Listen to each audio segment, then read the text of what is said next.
Meus irmãos, nós temos louvado o Senhor, temos falado com Deus através da oração, dos cânticos, e nesse momento nós vamos ouvir Deus falar ao nosso coração pela sua santa e bendita palavra. Momento importantíssimo e especial desse culto que estamos prestando ao Senhor. Para isso eu quero convidar você a abrir comigo a sua Bíblia, no livro do Apocalipse, no capítulo de número 2, meus irmãos. Nós vamos ler a partir do verso de número 11, do verso 8, e leremos até o verso 11.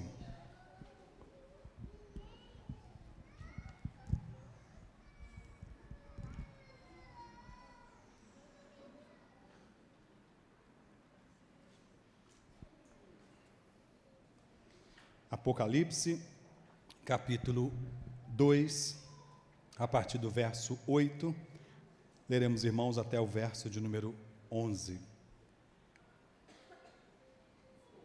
Caso você não tenha trago sua Bíblia, o texto será projetado. Vai ser projetado? Acho que não, né? Projetado até a hora do louvor. Caso você não tenha trago sua Bíblia, então, pega a carona com seu vizinho aí. E nós vamos juntos, então, meditar na palavra do Senhor. Apocalipse, capítulo 2, a partir do verso 8, eu farei a leitura da palavra, e os irmãos acompanham com atenção. Diz-nos assim a palavra do Senhor. Ao anjo da igreja em Esmirna escreve: estas coisas diz o primeiro e o último, que esteve morto e tornou a viver. Conheço a tua tribulação, a tua pobreza, mas és rico, e a blasfêmia dos que a si mesmos se declaram judeus e não são, sendo antes sinagoga de Satanás.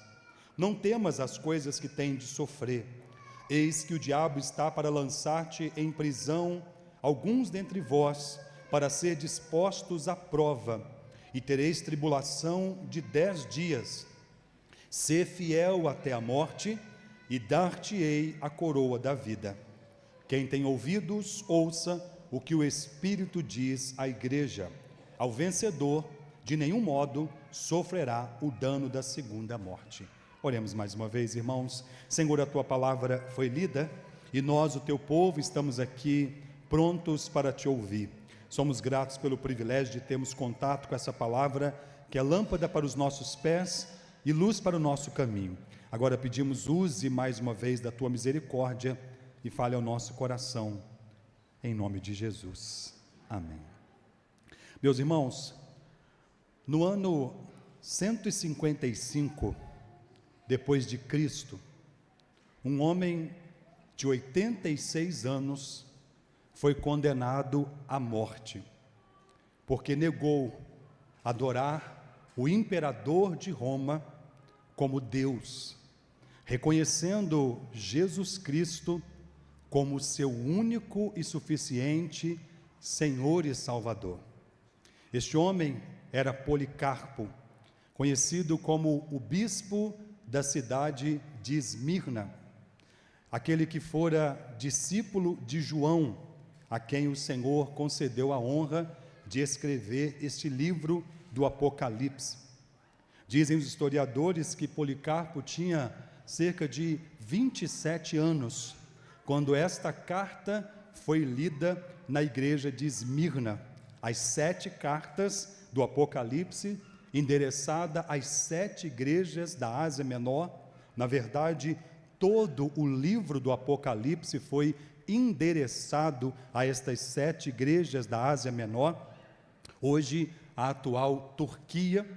E aqui a história diz que quando o jovem, aos 27 anos, ouvindo a leitura dessa carta, talvez o versículo que mais lhe tenha causado impacto tenha sido o versículo 10: ser fiel até a morte, e dar-te-ei a coroa da vida. E a história de Policarpo diz que no dia da sua execução, o precônsul de Roma, o seu executor, chegou para ele e disse: negue o seu Senhor e blasfeme contra este Deus. E Policarpo teria dito: por 86 anos eu sirvo ao meu Senhor, e ele nunca me fez mal, só bem, porque agora eu negaria o meu Deus. Policarpo foi ameaçado com as feras e foi ameaçado com o fogo. Se não negar a Cristo, você morrerá queimado.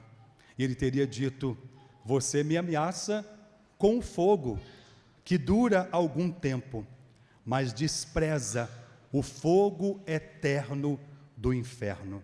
Por conta disso, o senhor Policarpo, de 86 anos, foi queimado em fogueira, em praça pública, foi fiel até a morte e recebeu a coroa da vida.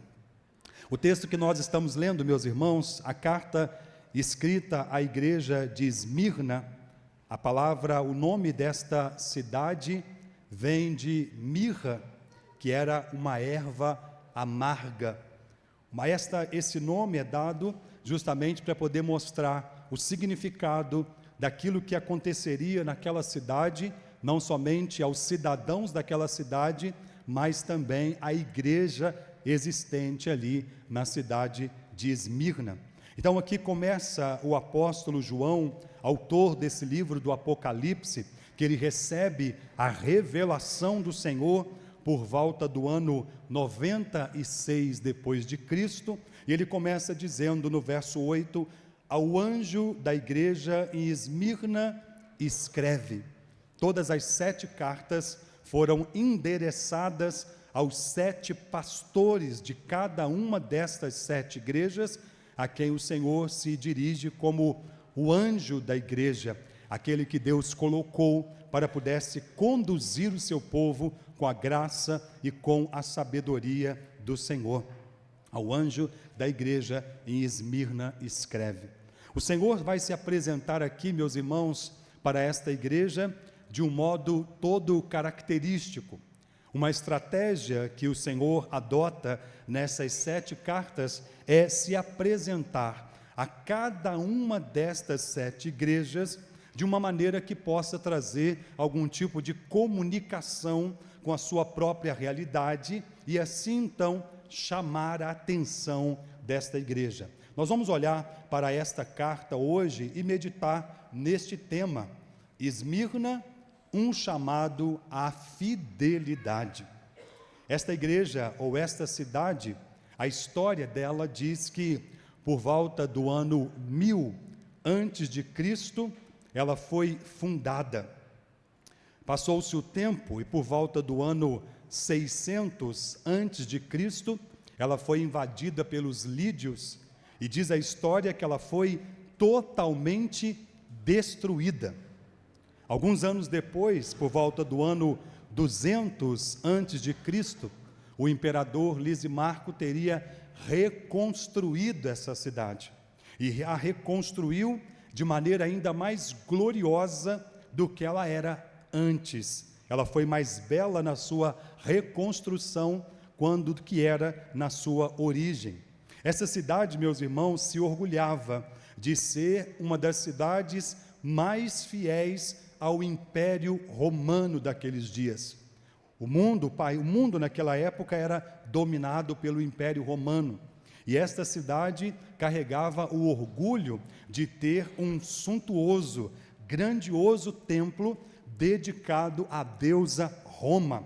Roma era tida como se fosse uma própria deusa e era venerada, e era aqui na cidade de Esmirna que ficava um templo dedicado a esta deusa. Essa cidade se orgulhava também de ter um templo que por volta do ano 26 depois de Cristo foi dedicado como local de adoração ao imperador, aonde ele era adorado como sendo Deus, o imperador Tibério, nesta ocasião. Esta igreja ou esta cidade tinha algo que chamava a atenção. Ela fora identificada como uma cidade que renasceu das cinzas, se orgulhava de ter sido uma cidade que esteve praticamente morta, talvez riscada do mapa, mas renasceu, reviveu. Era uma cidade que se orgulhava do seu primeiro lugar. Nesse ano 26 depois de Cristo, ela concorreu com as outras cidades da Ásia para ter o direito de construir esse templo que seria dedicado ao imperador Tibério. E venceu todas as etapas, uma cidade que se orgulhava do primeiro lugar. Para se comunicar com os cidadãos dessa cidade, mais especificamente com a igreja, mas também com todos os cidadãos, é assim que Jesus se apresenta para esta cidade. Ao anjo da igreja em Esmirna escreve: estas coisas diz o primeiro e o último, aquele que esteve morto e tornou a viver. Jesus se coloca aqui, meus irmãos, na sua apresentação. Quem é que está falando? Quem é que está mandando essa carta? Quem é que se dirige a nós por intermédio dessa carta? Ele diz: eu sou o primeiro e o último. No capítulo 22, no versículo 13, esta palavra é repetida novamente, e lá o Apocalipse, o apóstolo João, inspirado pelo Senhor, apresenta Jesus dizendo: eu sou o primeiro e o último, o alfa e o ômega, o princípio e o fim.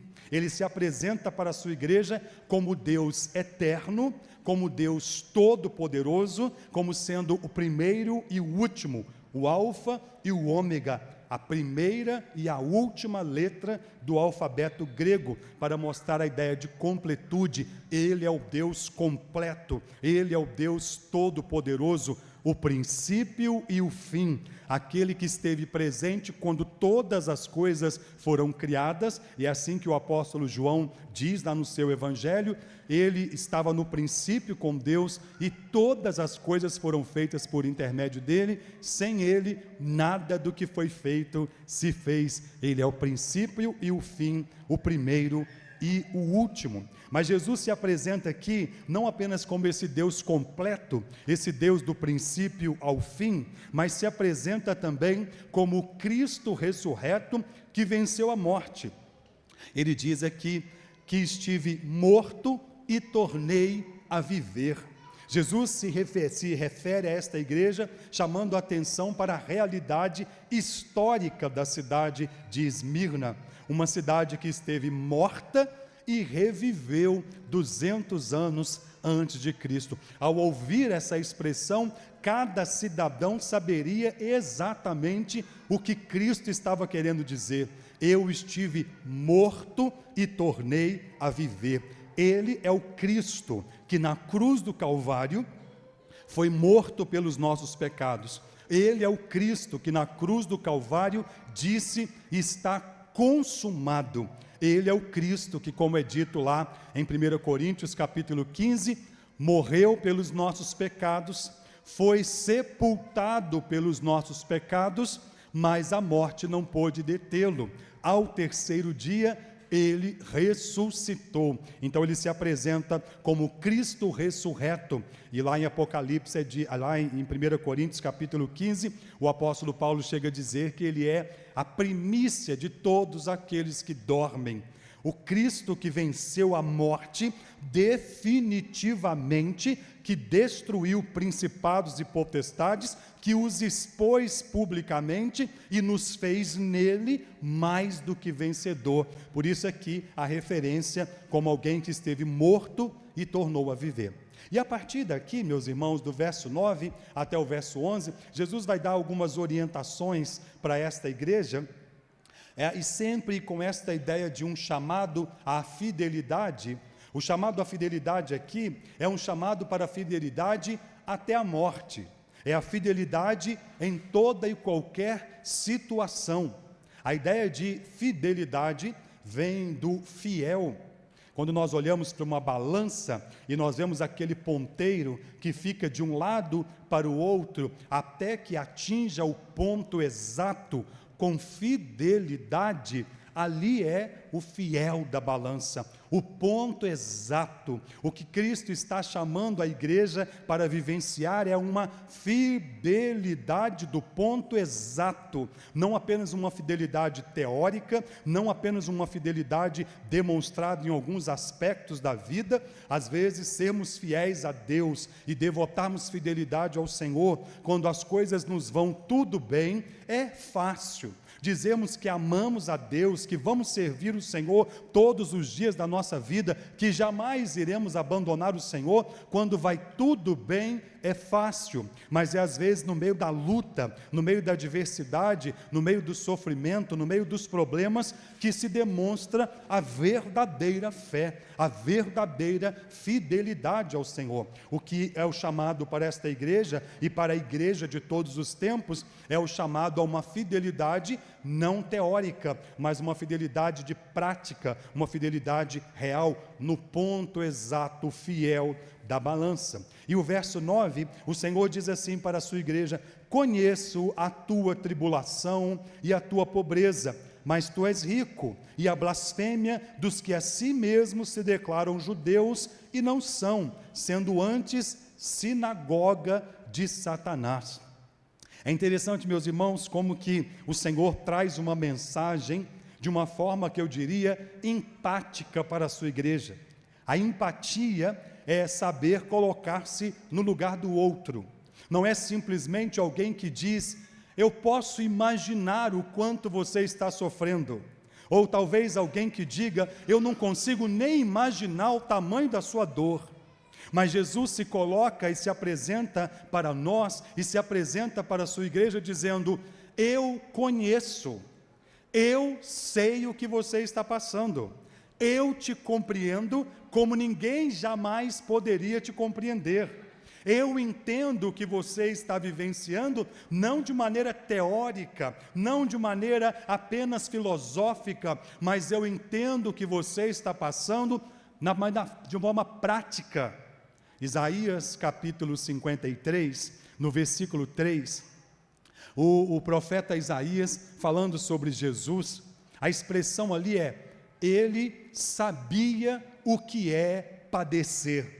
Jesus sabe o que é sofrer.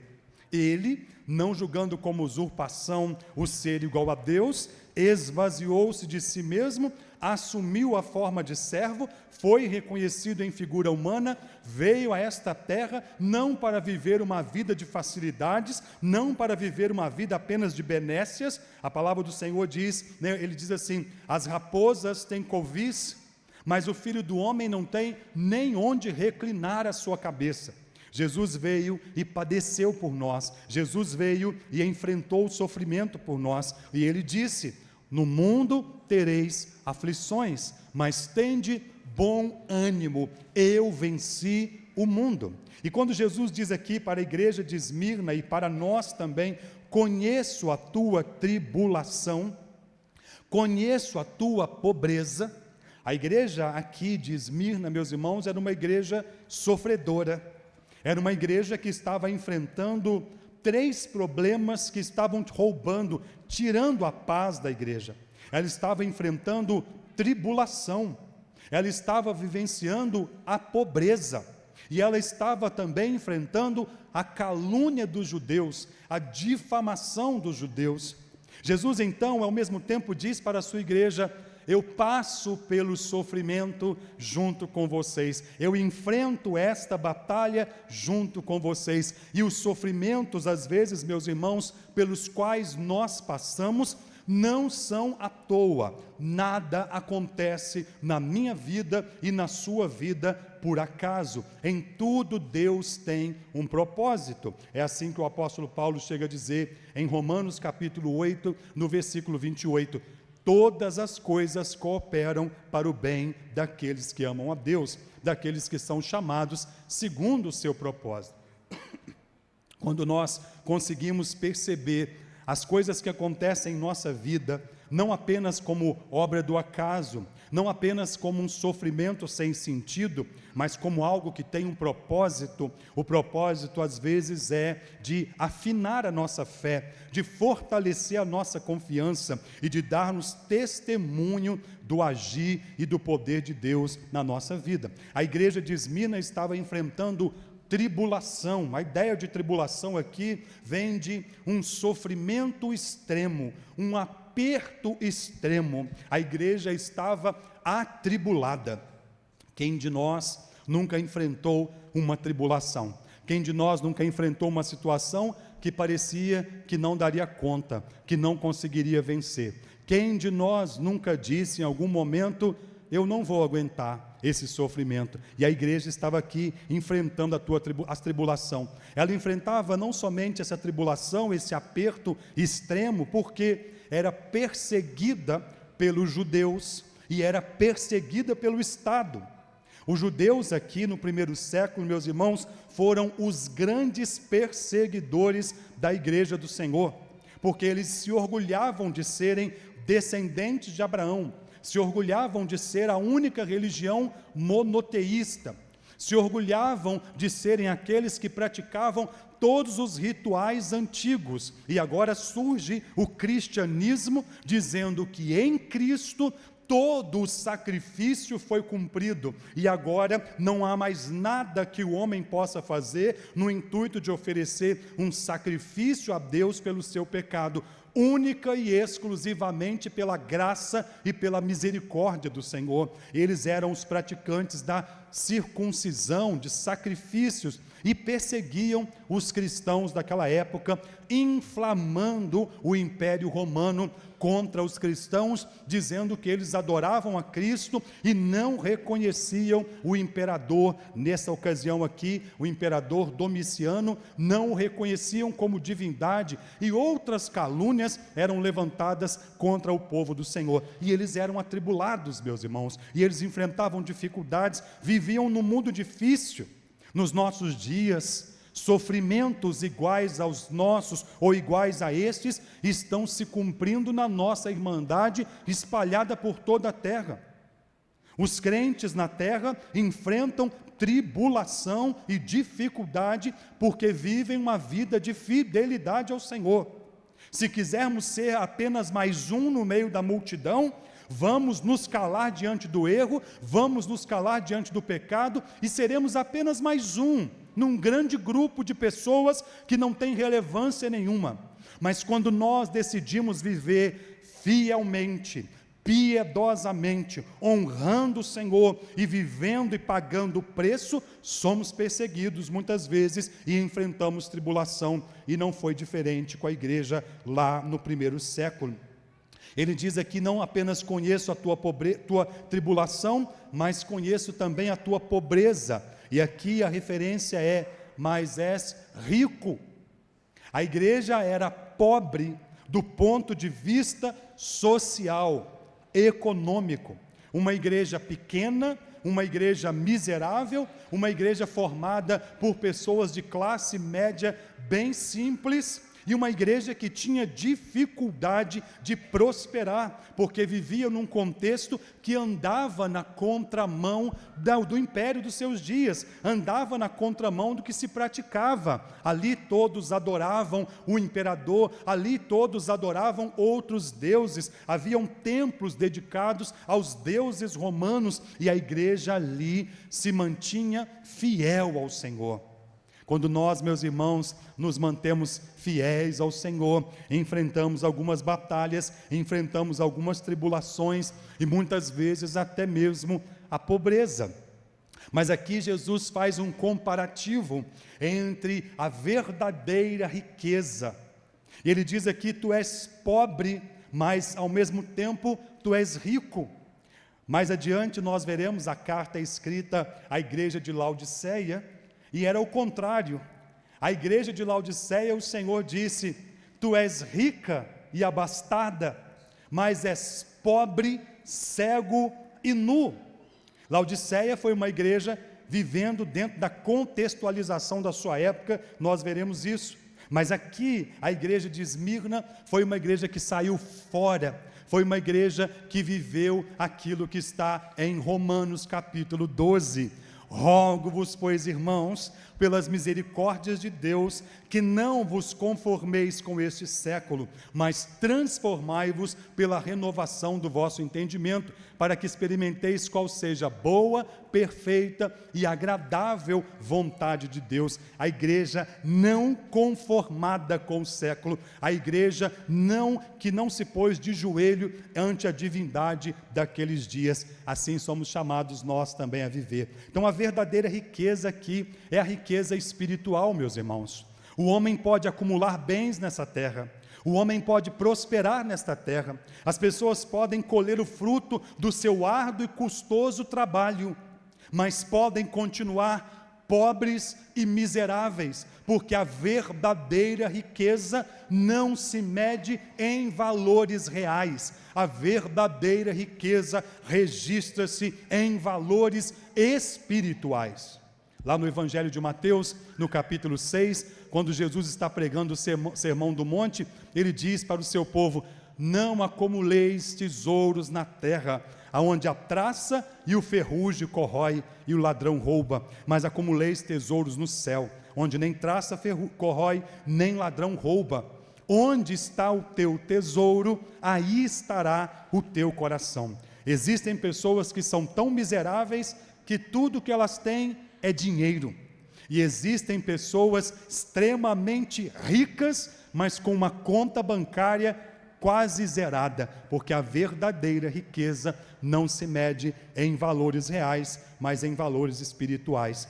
O Senhor diz: eu conheço a tua tribulação, conheço a tua pobreza e conheço a blasfêmia dos que a si mesmos se declaram judeus e não são, e aqui eles são chamados de sinagoga de Satanás. Os judeus nesse primeiro século se reuniam nas sinagogas, e ali se reuniam para estudar o decálogo, para estudar a lei do Senhor, para estudar a palavra do Senhor, mas eles ali eram tidos como os opositores, perseguidores, e vão ser identificados como sinagoga de Satanás. Pessoas que parecem estar servindo a Deus, mas estão a serviço do diabo. Pessoas que se levantam contra aqueles que querem ser fiéis ao Senhor, que parecem estar honrando a Deus, mas estão a serviço de Satanás. Assim aconteceu na vida de Paulo, na ocasião como Saulo, lá em Atos dos Apóstolos, no capítulo 9, Saulo estava a caminho de Damasco, com carta para perseguir os cristãos, para matar os cristãos, achando que estava servindo ao Deus de Israel, quando na verdade estava sendo um instrumento de Satanás. Mas ali ele tem uma experiência com Cristo e a sua vida é completamente transformada, e aquele que era perseguidor passa a ser agora perseguido por amor a Cristo e se enfileira com os cristãos, com os homens e mulheres de Deus. Ele diz que são sinagogas de Satanás. E no verso 10, meus irmãos, há uma palavra de encorajamento. O Senhor se apresenta para esta igreja como o Deus eterno, o Alfa e o Ômega, como o Deus que venceu a morte, que esteve morto e ressuscitou. Ele se relaciona conosco de modo empático, dizendo: eu conheço a tua tribulação, eu conheço a tua pobreza, eu conheço a perseguição que você está vivendo, porque eu fui atribulado, porque eu fui perseguido, porque eu vivi na pobreza, mas me assentei no trono e chamo você para uma nova vida. E agora ele encoraja o seu povo dizendo: não temas as coisas que tens de sofrer, eis que o diabo está para lançar-te em prisão, alguns dentre vós para ser dispostos a provas, e tereis tribulação de 10 dias, sê fiel até a morte, e dar-te-ei a coroa da vida. Nós percebemos aqui, meus irmãos, 3 coisas sobre esta tribulação que a igreja de Esmirna estava para enfrentar, e que às vezes nós enfrentamos também. Muitas vezes as provações têm que acontecer, e aqui ele diz: não temas as coisas que tens de sofrer. Às vezes nós temos que passar por alguns sofrimentos, às vezes nós temos que passar por algumas tribulações, às vezes nós temos que passar por algumas situações difíceis. Quem nunca enfrentou uma batalha na vida e saiu dela sentindo-se melhor do que quando entrou? Quem nunca enfrentou uma situação e vivenciou uma experiência tão gloriosa de ver o cuidado e a mão do Senhor e a condução do Senhor e pôde dizer: Deus esteve comigo em todo momento? Muitas vezes, meus irmãos, nós temos que passar algumas situações, e essas lutas e essas tribulações têm um tempo determinado. Ele diz aqui: o diabo está para lançar em prisão alguns de vós para serem postos à prova, e tereis tribulação de 10 dias. Aqui, meus irmãos, existe uma particularidade na prisão romana. Aqui era como se fosse uma prisão preventiva. O sujeito era preso preventivamente para aguardar o seu julgamento.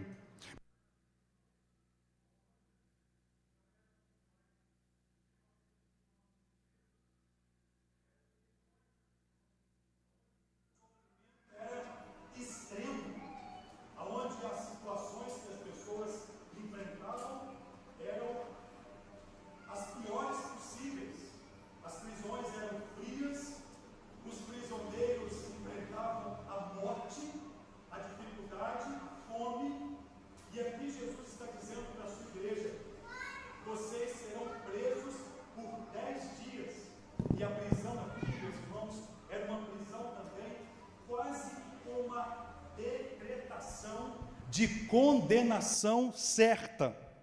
Não era uma prisão apenas temporária, dizendo, depois você vai sair.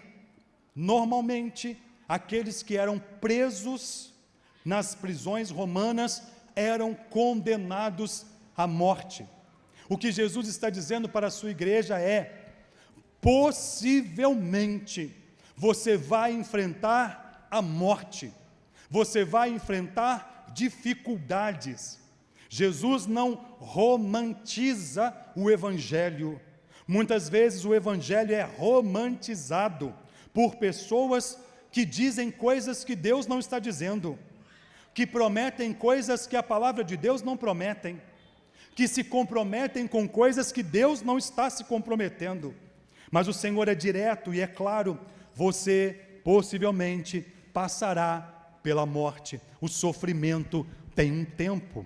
Às vezes nesta vida, meus irmãos, os 10 dias duram, quem sabe, 50 anos, 60 anos, 70, 80 anos. Mas quando chega o momento da nossa morte, ou quando chegar o momento da volta de Cristo, o apóstolo Pedro chega a dizer: eu estou certo de que os sofrimentos do tempo presente não se comparam à glória do porvir. Nada que nós experimentamos nesse mundo, sejam coisas boas ou ruins, se comparam à glória do porvir. E ele diz então aqui, finalizando o versículo 10, sê fiel até a morte e dar-te-ei a coroa da vida. Fidelidade até a morte. Fidelidade até a morte, meus irmãos, não significa servir a Deus durante um período da sua vida fielmente, durante 10 anos, 20 anos, 50 anos, não. Fidelidade até a morte é fidelidade até a morte iminente, que pode acontecer depois desses 10 dias, que está próxima. Não tema a morte, não tema a dificuldade, não tema a tribulação. O Senhor diz assim: não tema ao homem que pode matar o corpo, mas tema a Deus que pode lançar tanto o corpo quanto o espírito no inferno. Muitas vezes, meus irmãos, seremos pressionados por causa da nossa fé, seremos ameaçados por causa da nossa fé, caluniados por causa da nossa fé, enfrentaremos tribulações por causa da nossa fé. Não temamos as coisas que tenhamos que sofrer. O diabo, nosso adversário, anda em derredor, procurando alguém para tragar, que nós sejamos fiéis até a morte, porque nada se compara à glória do porvir. E ele conclui o verso 11 dizendo: quem tem ouvidos, ouça o que o Espírito diz à igreja. Ao vencedor, de modo nenhum sofrerá a segunda morte. O vencedor aqui é aquele atleta que correu a corrida, que venceu o combate, que guardou a fé e que agora recebe o que os competidores recebiam naquele período, uma coroa de louros, significando ele é o vencedor. E o que Jesus oferece para nós, meus irmãos, não é uma coroa de louros, não é algo que é passageiro, mas o que Jesus oferece para aquele que for fiel até o fim é a coroa da vida.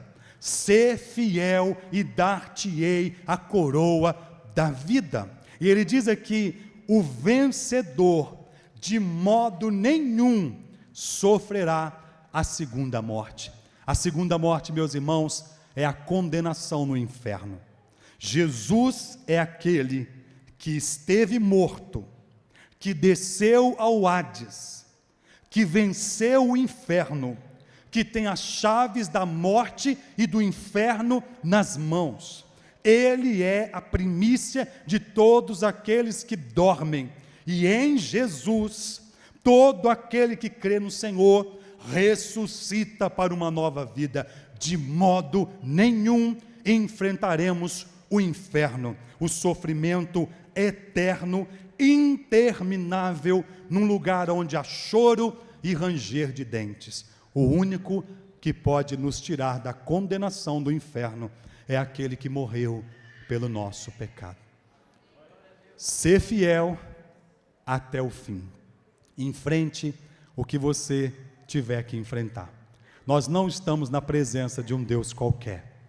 Servimos a um Deus que é o Deus Todo-Poderoso, o primeiro e o último.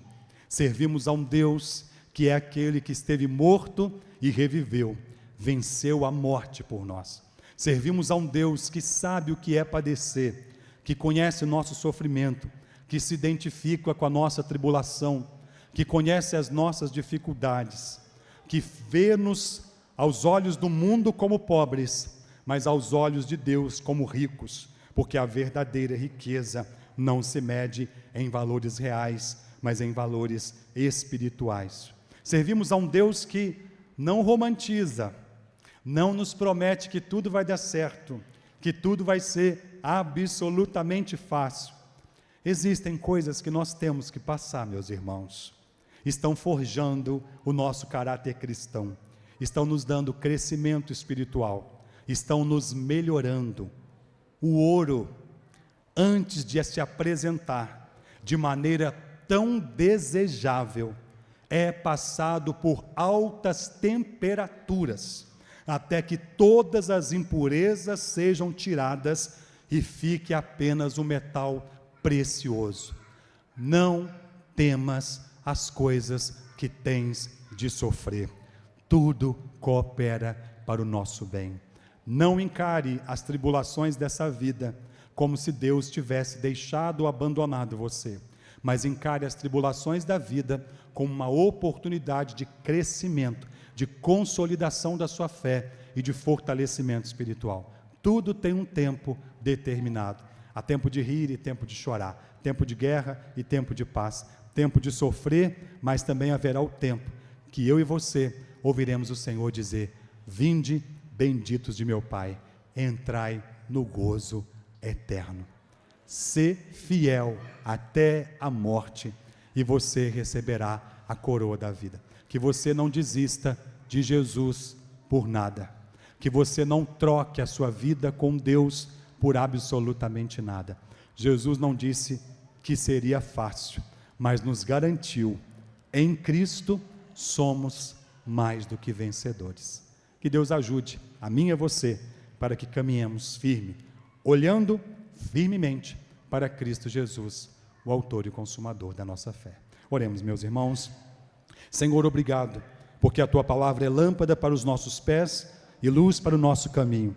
Que nessa noite, nós, a Tua igreja, o Teu povo, ouçamos o que o Espírito diz à igreja, um chamado à fidelidade, e que nós sejamos fiéis ao Senhor até o fim, não desistindo no meio da caminhada, mas olhando para o Senhor e lutando a cada dia, porque o Senhor dos exércitos está conosco.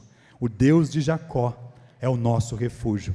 Ele é o socorro bem presente em toda e qualquer tribulação. Portanto, não temeremos, porque o Senhor está conosco. Amém. Glória a Deus. Aleluia.